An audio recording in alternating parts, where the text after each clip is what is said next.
Welcome back. Time now for Media Watch. James Creedon and his trusty laptop are in the house. Thanks for joining us, James. As you may have noticed, the Olympic Games are now underway, or at least the opening ceremony. But stay with us. We've been talking about the first social media games. A lot of talk about that over the last few years. That's right. Well, if you, the pace of change has been very quick. If you go back to, I think it was Sydney in 2000, you know, the internet was pretty slow, kind of just ticking along. Athens in 2004, nobody really had smartphones. Even 4 years ago in Beijing, you had just 6 million people on Twitter. That has exploded to 140 million now. 100 million people on Facebook. That's it's been multiplied by 9 to 900 million people. So they're actually dubbing it. There's all these headlines. If we take a look here, London Olympics are the Twitter Games, and so they're talking about the extent to which both fans and athletes are going to be communicating via social media. There are stranger sports in there than tweeting as well. This is it. This is it. But you see, the whole thing is they have to be very careful what they tweet, because if you might remember earlier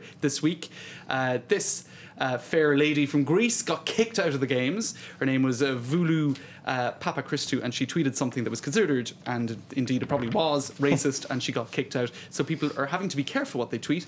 And let's take a look at the kind of thing we are seeing online, which is viral videos, sort of feel-good stuff where sports people are trying to communicate with their fans. This is a viral video, Call Me Maybe, the US men's and women's swim team. It's hard to look right at your baby, but here's my number, so call me maybe. Hey, I just met you, and this is crazy, but here's my number, so call me maybe. And all the other boys try to chase me, but here's my number, so call me maybe.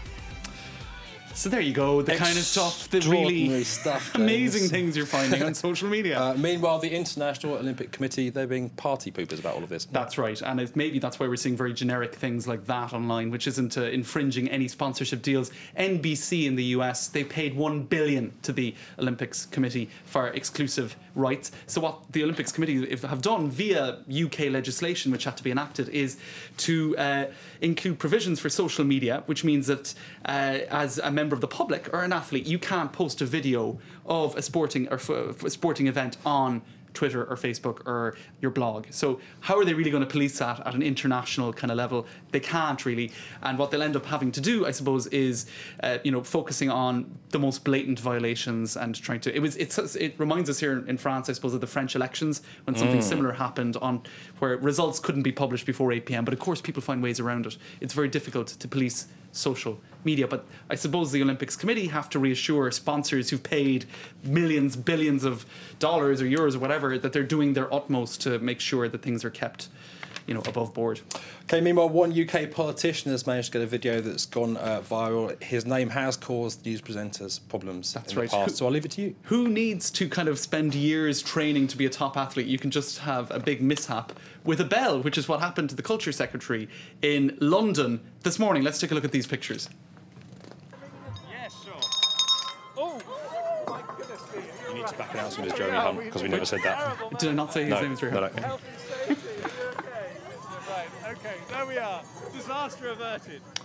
As I believe I was just explaining off screen there, his name is Jeremy Hunt. That's it. That's right. Well done. This was all part of the All the Bells event where you're ringing in the Olympic Games, as you can see.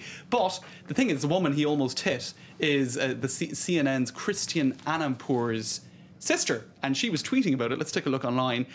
So he certainly didn't pick a low-profile person. That woman is my sister, Lizzie. Are you okay? So there you go. He hit somebody almost famous.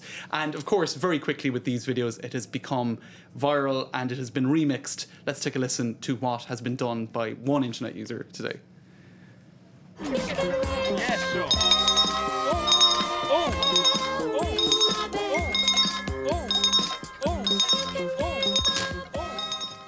James Creedon, thanks very much for joining us for Media Watch. More news coming up very shortly here on Live from Paris as that Olympic opening ceremony continues. There's the stadium in London.